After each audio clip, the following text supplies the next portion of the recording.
श्री स्वामी समर्थ. आज आहे कालभैरवनाथ यांची जयंती. उग्रस्वरूप, तंत्र मंत्र विद्येची दैवता कालभैरवनाथ हे आहेत. प्रत्येक व्यक्तीच्या जीवनात या अडचणी असतातच. काही ना काही प्रॉब्लेम वाढत असतात, परंतु काहींना या अडचणी अचानक येतात. सर्व बाजूंनी मार्ग बंद झालेले दिसतात. तर अशा वेळी आजच्या दिवशी श्री कालभैरवनाथ महाराज यांची उपासना करा. तुमच्या जवळपास मंदिर असेल तर नक्की येथे जाऊन दर्शन घ्या.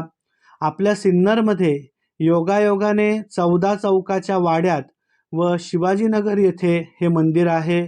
झापवाडी रस्त्यावरती हे मंदिर आहे. आज नक्की दर्शन घ्या.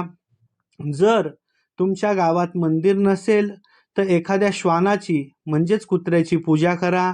आपल्या घरात कुत्रा असेल तर त्याची पूजा करा. त्याला पोळी, चपाती, भाकरी दुधामध्ये गूळ टाकून म्हणजेच गूळ मिक्स करून नक्की खायला द्या. या उपायाने कुंडलीतील राहू, केतू, शनी त्याचप्रमाणे कालसर्पदोष याचा प्रभाव कमी होईल व आपल्या जीवनातली अडचण कमी होण्याकरता नक्की छानशी मदत होईल. आपल्याला हा उपाय आवडला असेल तर लाईक करा, शेअर करा आणि चॅनलला नवीन असाल तर सबस्क्राईब नक्की करा. धन्यवाद.